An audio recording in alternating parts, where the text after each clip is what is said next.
Welcome to the Living the Dream podcast with Curveball. If you believe, you can achieve.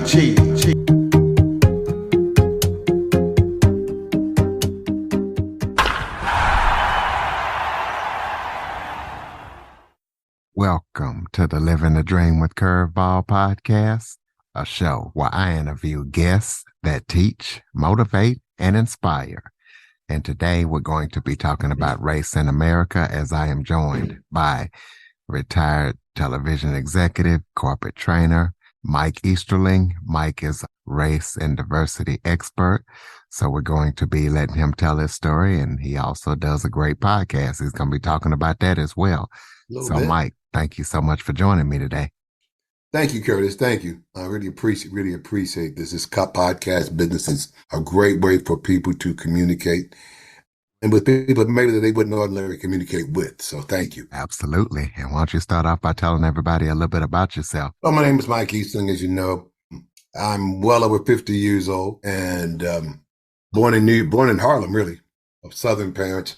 Lived around New York. Was fortunate enough to live overseas as a young kid. My father was military. We lived in Japan.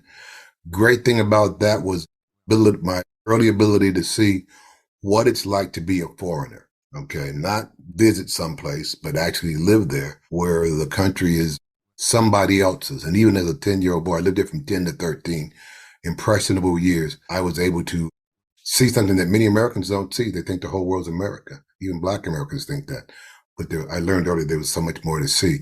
And it affected I think indirectly, I didn't know that it affected my take on race and culture when I got back home to America. Well, I mean, what was that experience like living in Japan and realizing that the whole world is not just America?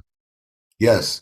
This was like, hit my age. This is like less than 20 years after the end of World War II, after the end of Hiroshima and Nagasaki. And it was good.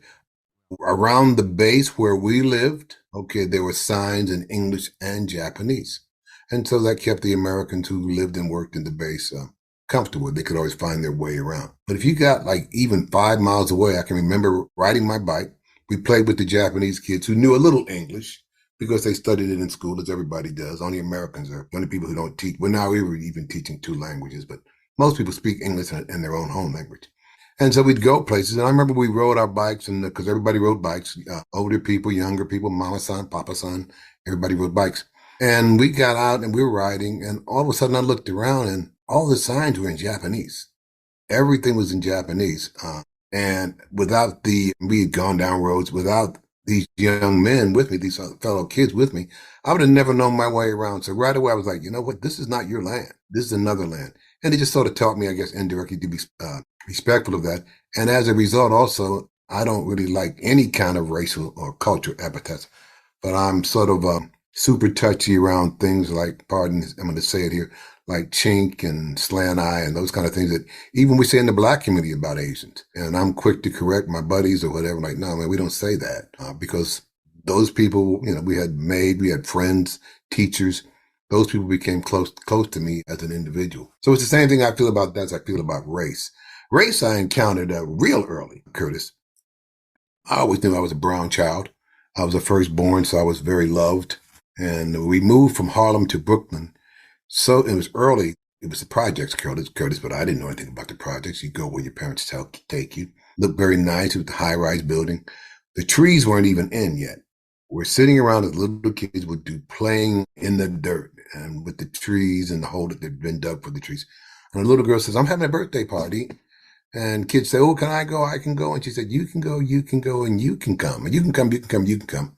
I was like, what about me? No, you can't come because you're colored. 4 years old, right? And so I always knew I was a different color than the other children, but I didn't know what that meant. So I remember telling my mother about it. And that was the first time, 4 years old, man, 4 years old, not even in school yet. I had to learn about how the world was for me and my kind. So that was my first experience to racism. My mom, I can remember my grandmother, I don't know why she was there. Maybe she was there, gave me the whole worked twice as hard, sometimes did half as much. And that's when I embraced that. And I didn't really embrace it. I just knew that just like saying yes and no and please and thank you were part of my reality. so was understanding that I was going to have to navigate this thing. I don't think they even called it racism. They just told us that's how it was, and that's how I accepted it. So that was my first time, man. I don't know about other people, but that was early. Can you imagine being 4 years old, man?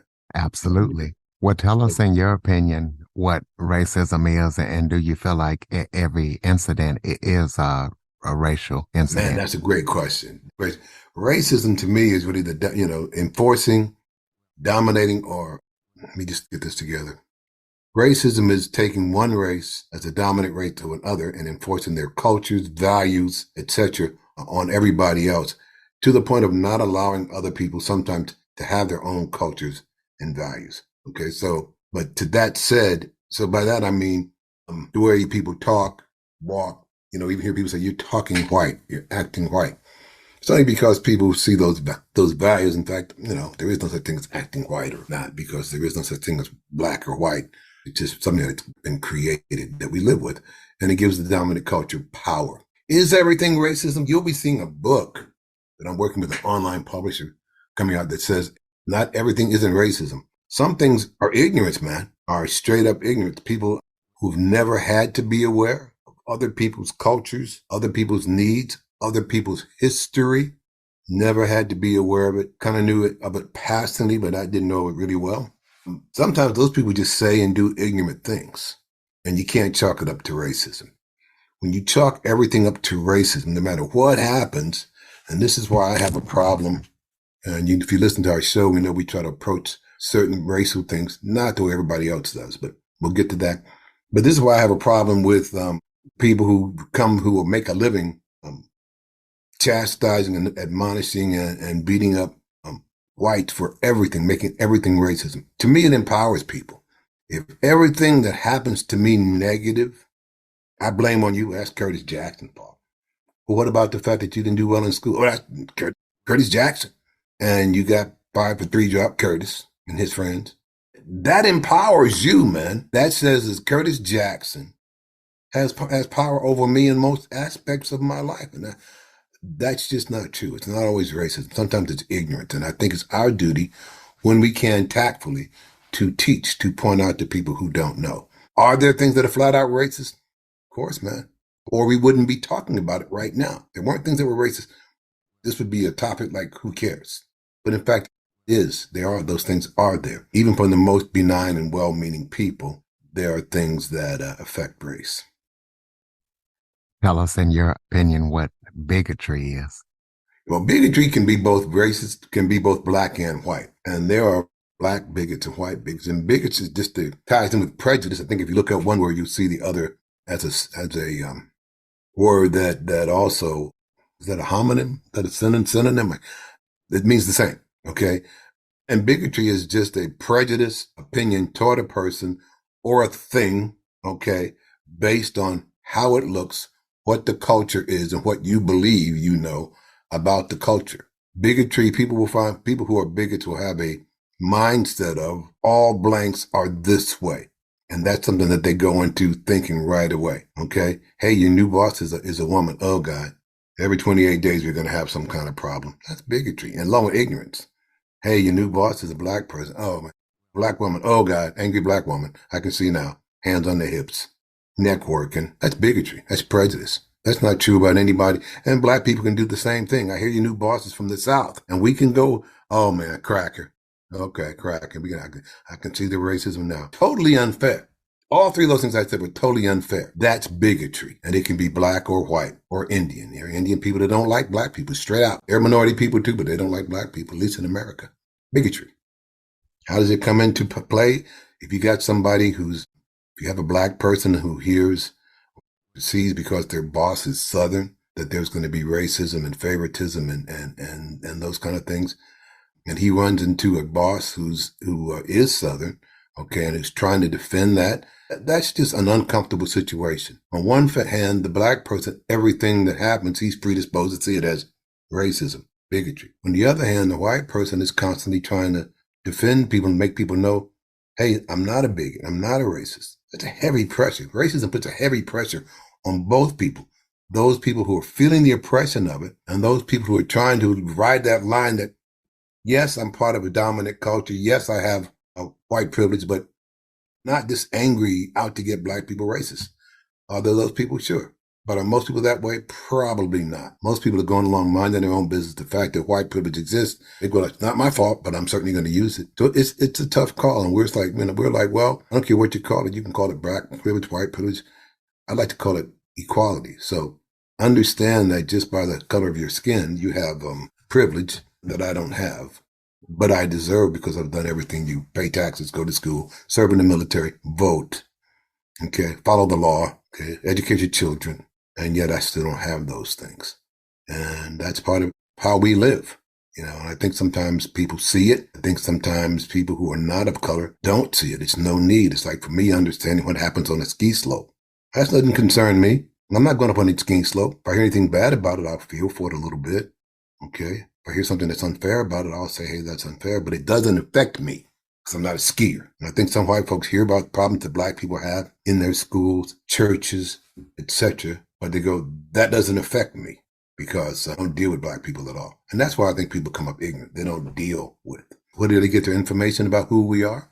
TV, the devil himself, Rush Limbaugh, shows like that. Even this is where my conservatism comes in, and maybe some people call it, I like to call it progressive. Even Curtis, the things that we do to ourselves, and the number one thing is rap music. That is the music. That is the biggest venue to display black people, and sometimes it's not the most flattering.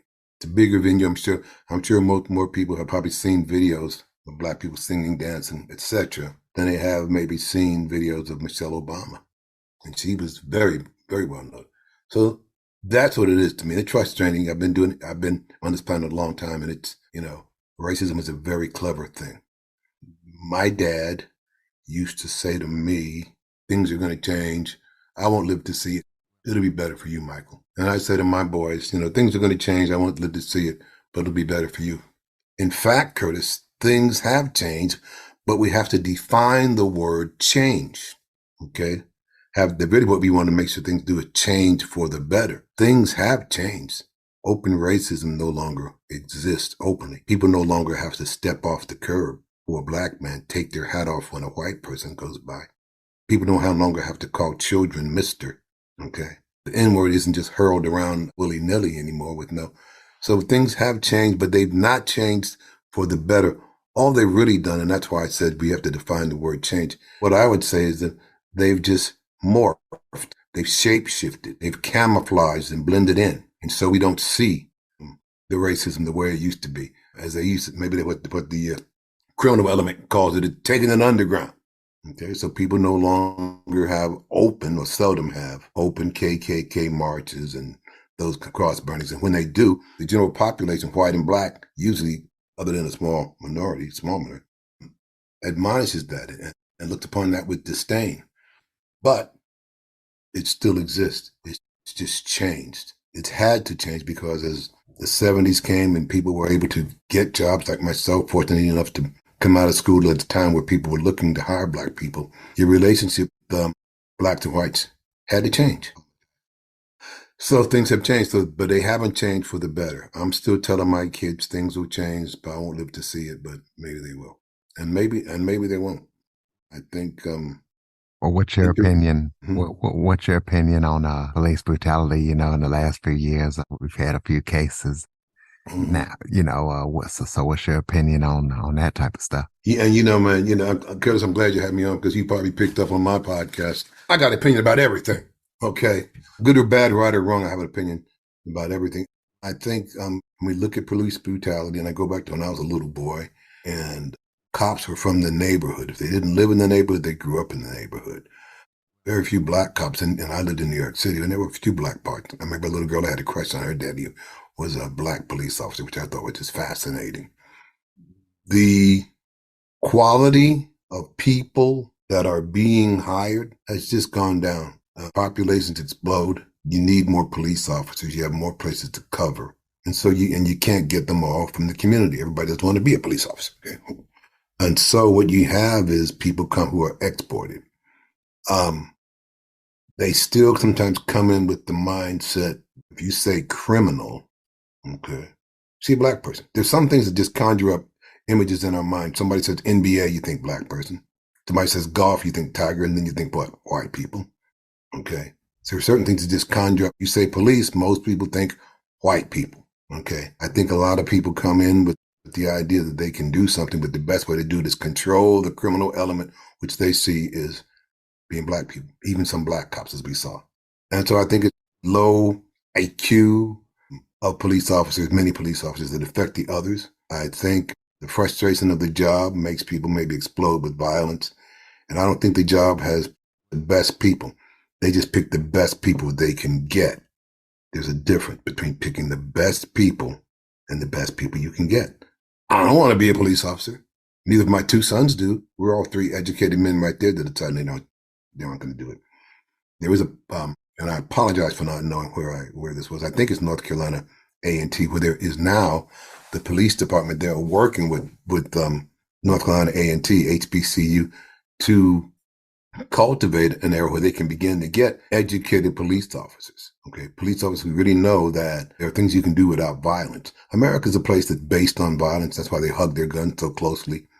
Okay, the country's doing just fine without guns, without an overabundance of guns. But America sees everything as guns because that's their answer to everything. It's their answer to everything. And they say with the police department, we can't get it done, we go to violence. We can't wait to get to violence. You see some of these videos, let me see your hands. What a guy can even get his hands up. It's like hands and then bullets fire. Okay. Because they got that adrenaline going and they don't have good decision making, analytical skills. Let me stop and say, we're standing out in front of a senior citizen's home. Okay. Someone's breaking in a window. Okay. It's probably not going to be a senior citizen, but don't you think I should take my time and make sure before I shoot? Okay. It is a senior citizen. They weigh 80, they're 85 years old trying to break into their own apartment in the senior citizen's home. Don't you think I can take this person down without shooting, harming? He's 85, I'm 45. I think I should be able to take, I'll shoot him. Get me a trophy. And that's just the mentality of the people you have. There aren't people out there looking to protect. Their definition of protect is what you see on TV. And it's sad because I take that back. There are guys out there trying to do the right thing, but their image is tarnished by this handful of thugs. Because once again, police departments can't always get the best people. They have to take the best people that they can get. So tell us about that show that you were talking about. Tell us how you guys got started and how people can listen and what you guys talk about. Thank you, man. Curtis, man, thank you for giving us a chance. We're struggling. We're up. We just been less than a year. It's called Just Being Brothers. If you give it a listen, you'll hear two baby boomer brothers, African-American, going at it. Almost anything. We've got a show about grandparents coming up because we know a lot of our audience are boomers. We also have we had a show about, foster care, horror writers. The show is not trying to help you lose 50 pounds in 3 months, not trying to drive $1 million to your bottom line, nor am I trying to sell a book. Maybe one day. What we do is entertain and educate. Okay, Steve and I, we're real brothers, and we're, of course, African-American brothers. That's the title, Just Being Brothers. You can find us on Spotify, iHeart, iTunes, every place, Audible. And we talk about things in a conversational manner. And sometimes, Curtis, we try to talk about things differently than the masses do. Our show on Amos and Andy, when we say Amos and Andy in the black community, people go, oh, racist. Oh, it was a bad portrayal of black people. Oh, it should have been taken off of the air. But once again, sometimes we can overdo. Here's my Steve and I say, Steve, by the way, is my brother and co-host on Just Being Brothers. We say, but wait, let's look at this another way. Let's not be the sheep to go like, oh yeah, that was terrible. Oh, how could those people do that? First of all, the show, let's look at it. And Steve and I are both actors, and I'm a television exec, and I was on television and produced television. First of all, there's work for actors in those shows. So that was the first thing. At the time, there wasn't a lot of work for black actors. There was work. Okay, you didn't have to be a slave. You didn't have to be a butler. Secondly, other than the five characters, main five, maybe six, Kingfish, Amos, Andy, Sapphire, Mama, most of the people then were class people. First of all, Amos, married. Kingfish and Sapphire, married. Never any violence toward one another. The streets of Harlem were clean and depicted clean. These people weren't violent lawbreakers. Kingfish mainly tried to get over on his quote-unquote buddy. There's no violence. There's no criminality. There's no negative images. What there were some malaprops. Here's why have to say we have to broaden how we think about things, Curtis. At the same, we can't ask to be treated like everybody else, and then when we get treated like everybody else, don't like it just because we had a history of slavery. There's places to deal with that, but this is entertainment. At the same time, Amos and Andy was going on, the honeymoons were going on, and Jackie Gleason was making fun of poor Irish who lived in Brooklyn and yelled up the air vent, "Hey, Norton!" There was a show called The Goldbergs that was taking every stereotype of Jewish people, and that show was on TV. Okay, taking stereotypes. The Marx Brothers had a character, Chico Marx. He did every stereotype. Hey, what's going on? He had to talk a lot. Most Italians don't talk that way, but that was a stereotype that people laughed at. So that was the same thing that was going on across the board, but we took offense to it. And I understand because there weren't many other images of strong black people on television. But we also took away jobs from people and took the only depiction of any African Americans on television off the air. Wrong protest. Absolutely wrong protest because people's jobs went away. It's tough as an artist to get a job. These guys had good jobs. They were hardworking, educated. Andy, played by Spencer Williams, was a graduate of UCLA School of Film. I think he was doing his graduate work at University of Minnesota when World War I broke out. So he was drafted at about 20 years old. Okay, Kingfish, a longtime grinder. Tim Moore is the actor's name. Alvin, grinder out there on the vaudeville side. A man, and we can go on. Ernestine Wade, vocalist, organist. These are intelligent people. These are well-read people. These are people who are acting. And those jobs are gone. What we should have protested for, Curtis, and those protests, by the way, were led by the Pittsburgh Courier, the #1 black newspaper back in the day, even bigger than the Amsterdam News in Harlem, and led, of course, by the NAACP. Those protests should have been about more African-American people on television, not cutting off our nose to spite our face. Now, some people may yell, "Oh, Uncle Tom, okay." No, let's look at things in a different way. More television. The next show that had African Americans came on in 1967. That was Julia with Diane Carroll and her son Corey and his friend Earl J. Wagador, if you remember that. And then came Mod Squad with the late Clarence Williams III as Lincoln. Different depictions. But those shows stand on the shoulders of Amos and Andy.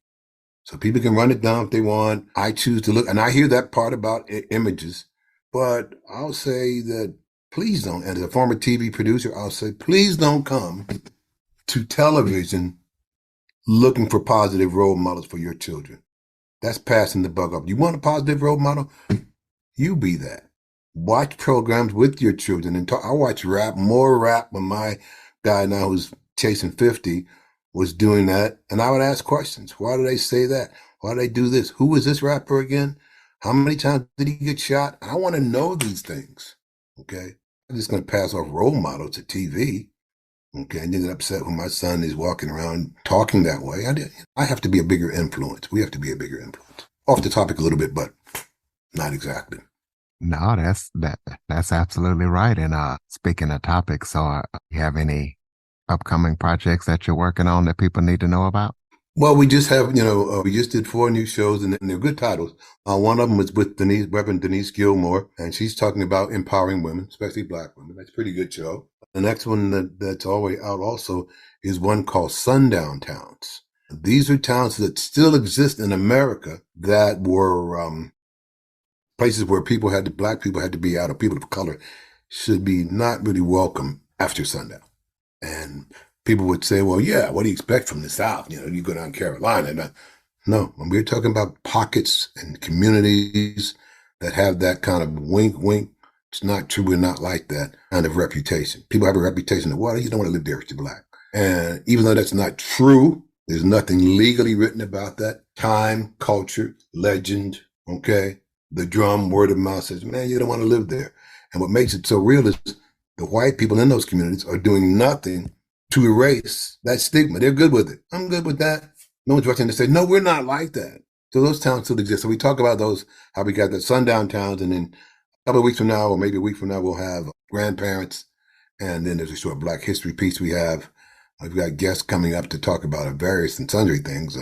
We have one lady who already did grief and mourning, and we were trying to set up a retake. We had a technical problem, kind of like you and I did before. And she's talking about guilt and shame, which she says they're the same thing. I'm trying to say, no, they're two different things. So we have a good conversation coming up there. So those are the projects that I'm working on here. Stay tuned for a book I'm working with, and I'll be talking about on my show called Everything is Not Racism. And it talks about just what I said. Let's look at things as objectively as possible. Let's look and see things that we can do better and stop blaming other people. Other people are doing their bit. More, it's not like the individual people, it's a society, it's a system. Okay, that's why it's called systemic racism. And that's what we attacking people who are just living a system that favors them. If this system favored me, I'd be taking full advantage of it. I can't get angry at people for doing that as long as they don't do that to my detriment.